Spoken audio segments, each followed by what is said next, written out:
নমস্কার, শ্রীমতীর ডায়েরিতে আপনাদের স্বাগত। আশা করি সবাই ভালো আছেন।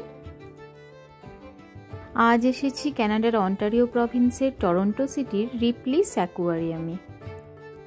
এর আগের একটি ব্লগে সিএন টাওয়ারের ভিডিও কিন্তু আমি দিয়েছি। সেই সিএন টাওয়ার আর এই অ্যাকুয়ারিয়ামটি কিন্তু একই জায়গাতে, তাই একসাথেই দুটোর টিকিট আমরা কেটে রেখেছিলাম। দুটো মিলিয়ে পার হেড প্রায় $75 করে পড়েছে, মানে আমাদের ভারতীয় টাকায় প্রায় 4,500 টাকা। এর আগে সিএন টাওয়ারে 114 তলায় ওঠার অভিজ্ঞতা আপনাদের সাথে শেয়ার করেছিলাম। আজ এখানকার অ্যাকুয়ারিয়ামটি দেখুন।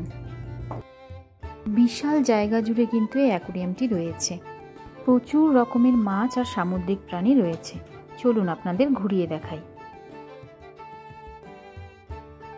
অ্যাকুয়ারিয়ামটির ভেতর ঢুকতে না ঢুকতেই এত রকমের মাছ দেখে নিয়েছি যে প্রথমেই কিন্তু মুগ্ধ হয়ে গেছি।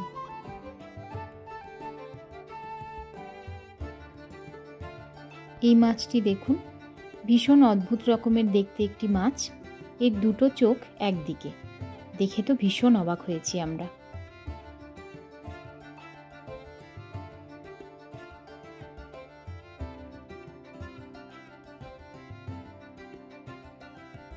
এই স্টারফিশটি দেখুন, কি ধবধবে সাদা রঙের।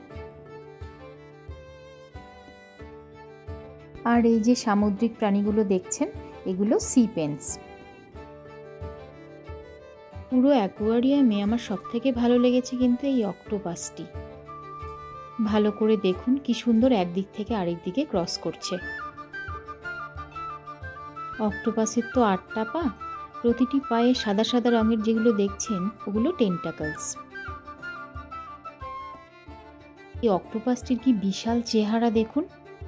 জীবনে প্রথম অক্টোপাস দেখলাম, তাও এত কাছ থেকে। এই অভিজ্ঞতাটি কিন্তু সারা জীবন সাথে থাকবে।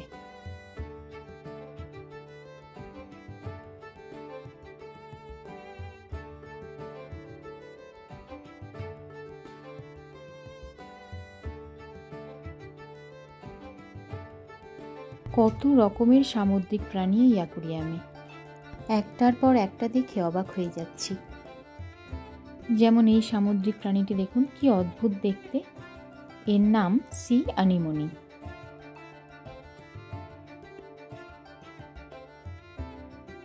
দু থেকে 3 ঘন্টা সময় লাগবে এই অ্যাকুয়ারিয়ামটি সম্পূর্ণ ঘুরে দেখতে। কিন্তু আরও ভালোভাবে যদি ঘুরে দেখতে চান তাহলে 4 থেকে 5 ঘন্টা সময় লাগতে পারে। অথবা সারাদিন এই অ্যাকুয়ারিয়ামটির ভেতরে থাকলেও কোনো অসুবিধা হওয়ার কথা না। এই রিপ্লিস অ্যাকুয়ারিয়ামটিতে কিন্তু সারা বিশ্বের থেকে আনা প্রচুর সামুদ্রিক প্রাণী রয়েছে, প্রায় 20,000-এরও বেশি। এই হলুদ রঙের লেজযুক্ত মাছগুলো দেখেছেন, এগুলো অরবিকিউলার ব্যাটফিশ। এই মাছগুলো ছাড়াও এখানে দেখছি প্রচুর রকমের মাছ রয়েছে।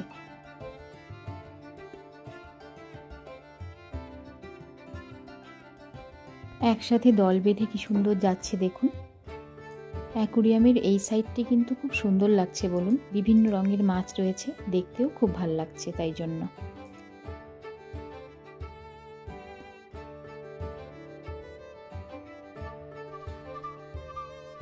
এখন কিন্তু আমরা কাঁচের টানেলের ভেতর রয়েছি। টানেলটি অনেকটা বড় দেখে এর ভেতর এসকেলেটর রয়েছে। এসকেলেটরের উপর দাঁড়িয়ে অনেকে সুন্দরভাবে দৃশ্যগুলো উপভোগ করতে করতে যাচ্ছেন। এসকেলেটরটি নিজের মতো চলছে, আর লোকজন এর ওপর দাঁড়িয়ে বিনা পরিশ্রমে সুন্দর সুন্দর দৃশ্যগুলো উপভোগ করতে করতে টানেলটি অতিক্রম করে নিচ্ছেন। পাশে আবার হাঁটা পথও রয়েছে, কেউ কেউ আরেকটু বেশি সময় নিয়ে দাঁড়িয়ে দৃশ্যগুলো উপভোগ করছেন।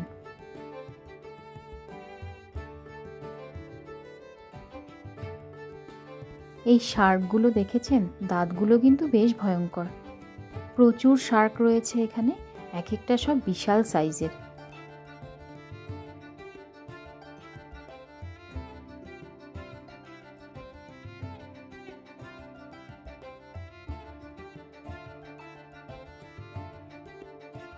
এই প্রাণীটি দেখছেন, এটিও কিন্তু একটি অদ্ভুত সামুদ্রিক প্রাণী।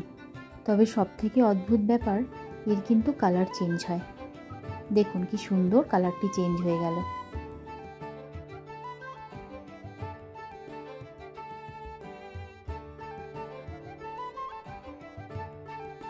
পুরো অ্যাকোরিয়ামটাই এয়ার কন্ডিশনড, তাই যে কোনো সিজনেই এর ভেতরে থাকলে কোনো অসুবিধা হওয়ার ব্যাপার নেই।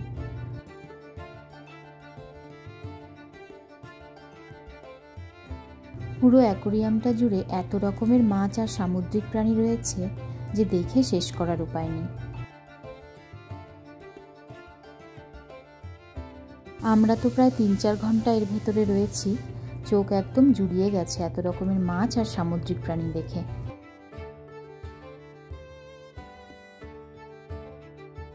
এখন আমরা টানেলের প্রায় শেষের দিকে। মনে হচ্ছে টানেলটি আবার প্রথম থেকে শুরু করি, তবে ওনাদের তো এখন ক্লোজিং টাইম, তাই ইচ্ছে থাকলেও আর উপায় নেই।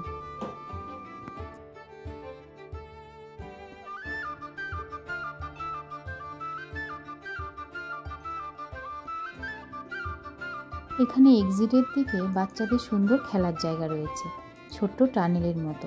ছোট ছোট বাচ্চারা টানেলের এক সাইড দিয়ে ঢুকে আরেক সাইডে বেরোচ্ছে, দেখতে কিন্তু বেশ সুন্দর লাগছে।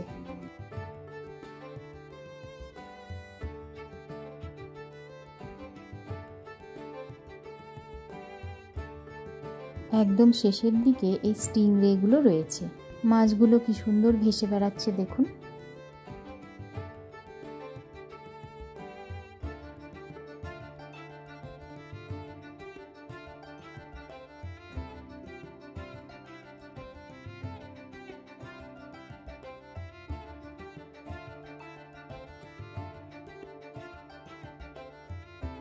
পুরো অ্যাকোরিয়ামটা জুড়ে মাছ আর সামুদ্রিক প্রাণী কিন্তু অনেক দেখা হলো।